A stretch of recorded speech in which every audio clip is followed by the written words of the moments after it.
देशांनी करता येत नाही, त्याच्यासाठी आत्यंतिक मानवता हा शब्द वापरावा लागतो. आणि आत्यंतिक मानवता ही समाजसेवेच्या पुढची पायरी आहे.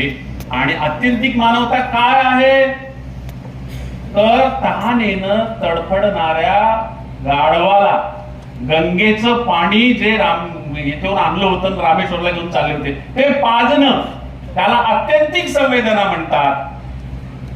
एका हरणाच्या पाडसाच्या डोळ्यातली तहान पाहून जिल्ह्यातल्या सगळ्या पशुवैद्यक दवाखान्यामध्ये पाण्याचे संच तयार करून देण्याचं काम कुणीही तक्रार न करता ताईंनी जे केलं, तिथं ही आत्यंतिक संवेदना प्रगट झालेली आहे हे आपल्याला लक्षात येतं. आणि म्हणून एका अर्थानं संत एकनाथांची भूमिका देखील ताई निभावताना दिसतात. श्रावण बाळाची भूमिका देखील आपण जे जे आदर्श मांडतो, म्हणजे मला असं लक्षात आलं की आपण सामाजिक दृष्ट्या जे जे आदर्श मानलेले आहेत त्याचं कुठंतरी प्रतिबिंब पडेल अशा सगळ्या ह्या अनुभवाच्या कथा इथं आपणाला पाहायला मिळतात. क्षणात बदललेले आयुष्य वाचण्यासारखा अनुभव आहे की एका अपघातात ठरलेल्या नवरीचे हात दुखावतात म्हणून त्यांना अशी भीती वाटते बापाला की ही सोयरीक आता मोडेल.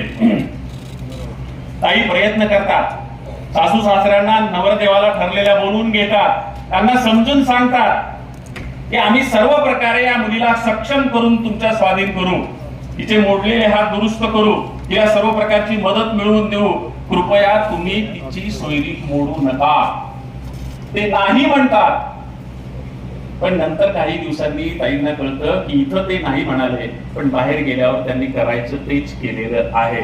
अशा वेळी ताईंनी त्या मुलीला स्वतःच्या पायावर कसं उभं करता येईल त्याच्यासाठी केलेले प्रयत्न आपणाला त्या गोष्टीमध्ये मिळतात. न्यायाची वाट नावाची एक त्याच्यामध्ये अनुभव आहे.